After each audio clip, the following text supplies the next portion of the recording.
Bonjour à tous, j'espère que vous allez bien. Très heureux de vous retrouver aujourd'hui pour une nouvelle analyse de marché. Cette vidéo fait directement suite à celle d'hier où je prévoyais le retournement violent en cours et expliquer comment j'en suis arrivé à cette prédiction.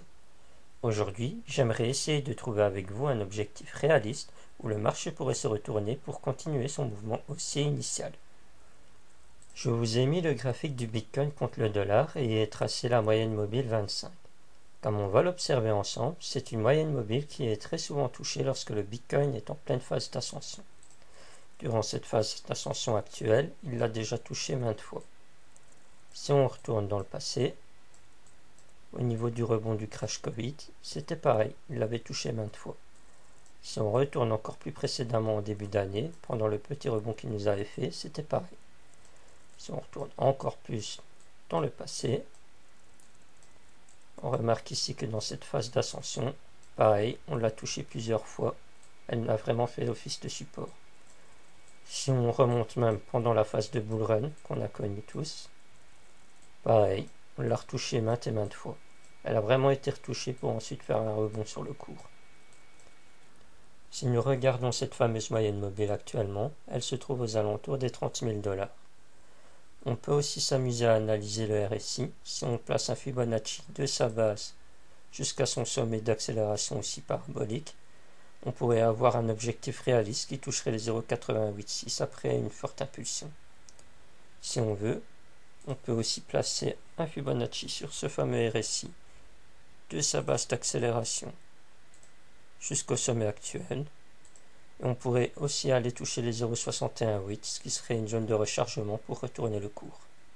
Une dernière chose qui est intéressante à analyser sur le cours directement est de placer un Fibonacci de la base de son accélération jusqu'à son sommet actuel.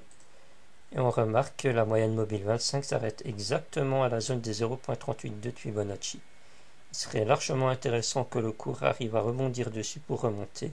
Ainsi, il confirmerait qu'on resterait toujours dans un mouvement tendanciel haussier et on pourrait même avoir une zone d'extension de tout ce mouvement qui se referait une deuxième fois. Maintenant, l'Ethereum contre le dollar, avec encore une fois la moyenne mobile 25.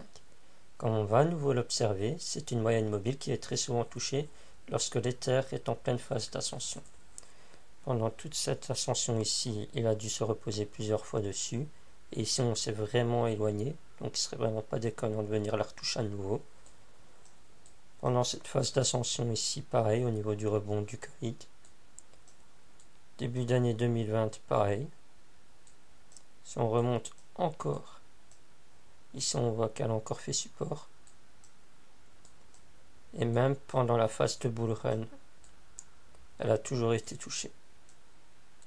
Maintenant on va faire comme tout à l'heure et analyser le RSI.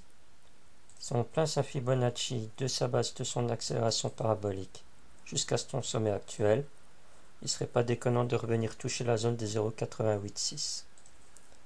Si on prend toute sa phase d'ascension de sa base à son sommet actuel, on voit qu'on pourrait vraiment se reposer dans la zone de rechargement de Fibonacci ou potentiellement aussi dans la zone des 0,886. Si on fait le même exercice mais sur le cours, qu'on prend sa base d'accélération jusqu'à maintenant, on peut remarquer que la moyenne mobile s'arrête en pleine zone de 0,5 de Fibonacci. Si maintenant on prend vraiment tout le mouvement du crash Covid jusqu'à son sommet actuel, on arrive aux alentours des 0,382 aussi.